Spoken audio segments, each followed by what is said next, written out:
Hai,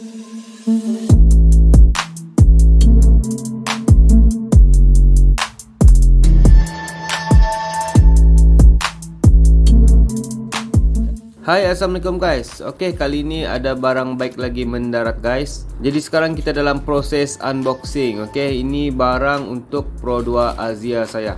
Packagingnya ni memang puas hati, tebal, ada bubble wrap dan juga ada tiang support. Nampak batang pipe tu. Dia sebagai tertulang untuk barang yang baru sampai ni. Oke, sebenarnya saya mau buat sesuatu pada grill Pro 2 Asia saya ni. Oke, ni Asia X tahun 2024. 2023 dan ke atas lah sama juga. Kalau tengok di bahagian kondenser aircon ni, nampak ada banyak serangga-serangga yang melekat, habuk-habuk dan batu-batu kecil.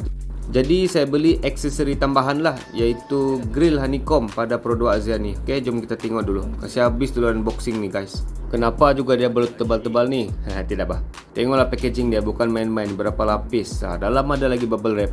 Oke, sementara tu mana yang baru saja terserempak dengan channel saya, korang boleh subscribe dulu channel ni dan like juga video ni. Sebab di dalam channel saya dia memang banyak perkongsian yang menarik berkenaan Pro 2 Asia dan bermacam-macam lagi DIY korang boleh tengok. Kamu boleh tengok video saya yang lain-lain juga. Oke, inilah dia honeycomb grill untuk Pro 2 Asia. Honeycomb grill ni saya beli online je, sebab kalau di kedai aksesori ada mahal sedikit. Biarlah orang kata Shopee Motorsport, yang penting duit sendiri. Tapi honeycomb ni memang smart dan lain daripada yang lain. Kenapa? Oke, tunggu kejap. Jujur saya cakap harga dia tidak murah, tapi kualiti dia boleh tahan. Kalau kamu perhatikan betul-betul, di belakang honeycomb grill ni ada jaring yang halus. Jaring halus macam kelambu lah begitu. Dan jaring halus ni bukan saja batu-batu, nyamuk pun tidak boleh lalu. Oke, tengok bahagian belakang ni. Boleh nampak kan, dia memang lain. Dan saya boleh cakap, walaupun belum pasang, tapi benda ni memang nampak premium dan berkualiti. Tengok, siap ada double sided tape lagi. Ikut cita rasa lah korang minat yang glossy black ataupun chrome. Sebelum tu double tape ni kita kena buka dulu lah. Yang bagus dia benda ni dia memang sedia ada gum, jadi tidak perlu cari lagi gum double tape macam ni.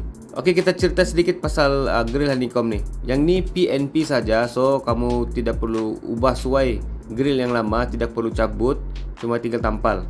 Dan harga dia memang agak tinggi sedikit lah, sebab yang ni memang nampak lebih premium. Siap ada bracket clip lagi. Finishing dia pun memang lawa. Bagi saya ni memang pembelian yang berbaloi. Dia ada beberapa varian lah. Korang boleh ambil yang glossy black, chrome ataupun forged carbon ataupun carbon fiber lah, memang ada. Ikut konsep kereta masing-masing. Oke, ini kita dalam proses pemasangan. Yang ni memang dia mudah untuk dipasang sebab dia ada buckle di hujung sana. Oke, boleh nampak kan buckle pin. Pastikan gum sudah buka dan tinggal tolak saja masuk. Pasti dia akan melekat dengan jayanya guys. Oke, nampak. Belum pasang pun sudah nampak handsome. Yang di sebelah kanan tu kita punya chip lah. Oke, kita tekan-tekan biar gum dia melekat. Terfikir juga aksesori apa lagi yang perlu saya letak pada Pro 2 Asia ni.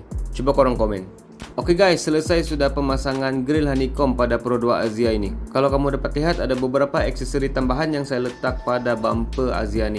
Dan saya main kereta ni all black lah. Dari emblem, garnish dan juga grill, semua saya buat hitam glossy black. Tinggal grill yang sebelah bawah lagi saya belum beli. Jadi kalau korang rasa lawa dan korang berminat, korang boleh tengok yang product link saya tag di bawah ni. Ni dia punya design honeycomb lah, tapi di belakang honeycomb tu dia ada lagi jaring. Jangan cakap batu halus, nyamuk, serangga kecil pun dia tidak boleh lalu. Sebab kadang-kadang kalau nyamuk ataupun serangga itu kita tidak risau. Yang kita risau ialah batu-batu kecil yang terbang daripada kenderaan depan.